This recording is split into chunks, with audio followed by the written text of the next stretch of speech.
fun. So, today, I'm going to talk to you about my latest project. My latest project is a 2004 Cadillac, no, it's a Mercedes-Benz CL600, which has the M275 motor. And for those who are not familiar with that, M275, that's the V12 twin turbo. Now, these cars are awesome-ish. I want to say awesome-ish. This is my second V12. My first V12 was naturally aspirated S600. I went through a lot with that car. Before I was doing YouTube, so I didn't record anything. Now I'm going to start recording a lot of stuff. I'm going to take you through this car. I'll show you everything that's wrong with it. Right now, I have the intercoolers off. Not off, but off to the side, because I'm getting an Overboost code. And in order to really track down the Overboost code, you know, there's a lot that goes into it.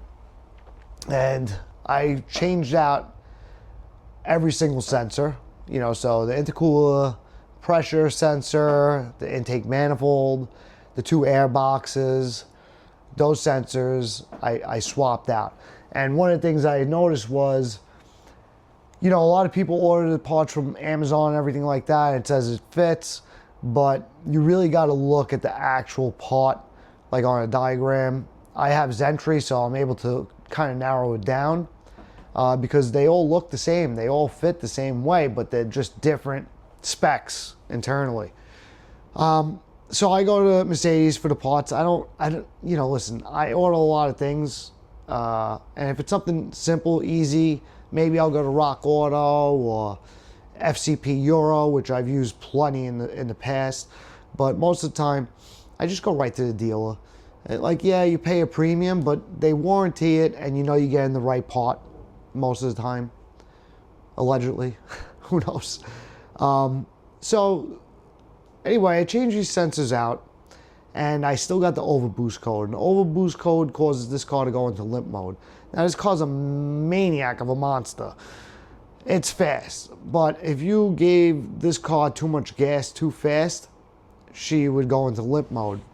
Now, why is that? Why would that be happening? Well, it's saving the motor, right? From, you know, for you blowing it up with too much boost.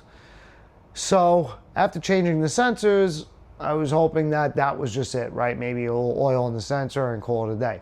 However, that wasn't the case. I changed the air filters, I changed the sensors, I made sure there was anything visible I could see. So unfortunately, I had to go to the next thing. And the next thing is the transducer, right? I had to see the line coming off the intercooler was giving pressure out to the transducer. The transducer is just a gate, pretty much, because the wastegates, which are what's going to really control the boost, if those flaps are closed, both turbos are going to be spooling up. And then, in essence, we need that transducer to say stop and let them open, right? I think it's, or vice versa, whatever it is. Whether it's pressure to open or pressure to close, I don't recall. I don't remember the sequence. However, what I do know is that I had to get to the transducer, I had to pull this off. So I got the transducer. Once I had it physically in my hand, I pulled the other one out. And when I pulled the other one out, my biggest concern was, hey, let me put pressure on the line that goes to both wastegates. So I did that, and I was able to do it with a really good tool that does vacuum and it does pressure. I got it on Amazon, pretty cheap. But listen, I need to be able to test vacuum lines. I need to be able to test pressure lines. For the wastegates, it's pressure here. So I was able to take that line, put pressure on it, and it held. So I know I don't have broken diaphragms on my wastegates, right? I don't have a leak, right? It's holding pressure. And if I would have had a leak, then it's like, okay, well, maybe I'll find the tube and trace it out to both wastegates. So I was able to hold the pressure. I hold one bar, but it didn't move. And so I gave it enough pressure to see. And with these cars, these cars are a nightmare because there's no space. So I was able to pick up, I'm an electrician by trade, so I saw a Klein bore scope, so I got that. And I was able to verify that once I was giving it pressure, with the bore scope, I could see that the actuator, the actual actuation, the rod was moving.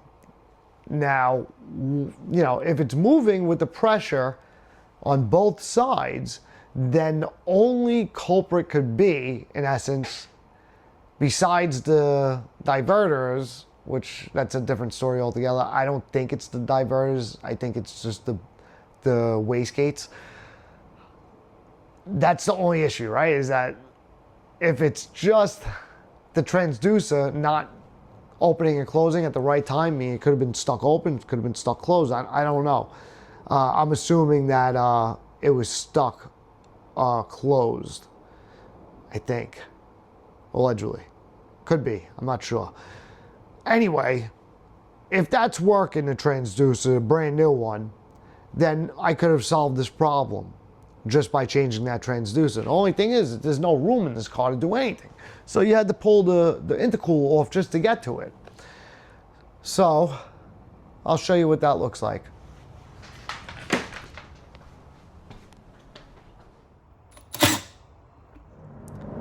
So right here you can see this is the old one, right?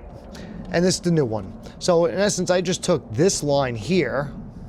Yeah, you see, I'm handy. I took this line here that's going to the actual wastegates, which are, man, you can't even see them over here. It's really, it sucks. It's a terrible spot. It's just bad. Anyway, they're all the way down there. Let me see if I can get this in there. You can't even see it. This is on the driver's side. You got the ABC pump there, you got everything, and then over on this side, I think you can see it a little bit better. I think. Oh no! Where'd you go? Let's see. Nope, you can't really see it. I could see it. The camera can't see it, but I could see it. But that's where it is. I mean, and the bad thing about it is they don't make that part. Right? Well, do they make the part? Actually, yes, they do, but they don't. They don't actually make the part. Like, you can't just go to Mercedes and say, I need a wastegate. They're going to try to sell you the whole kit and caboodle. So that's like $3,000 plus. And good luck trying to change the turbo manifold and taking the turbos out of this. It's an engine out. I mean, maybe if you're crafty, you could drop the frame on the bottom, the subframe. But let me tell you something, that's a nightmare. I just had to recently do the ABC line, the dead end, and that was, I said, forget it. My wife didn't want me to go into the car, just give it to the guy. I went to a place called Modern Mercedes in Dallas, and listen, they did the right deal. I mean, well, you know, sometimes you gotta tap out and say, look, I don't want to get under the car. You know, you just don't. Especially on something that's got to be warranted, you know, who wants to deal with it? But some of these trickier things, you know, you need to be able to work on your own car. Anyway, so I'm going to put this transducer back in, the brand new one. I'm going to button everything up. I'm going to hope that she rips past 3,000 RPM and doesn't go into this overboost. If it does go into overboost, my next guess is going to have to be the diverters. And that'll be a separate video.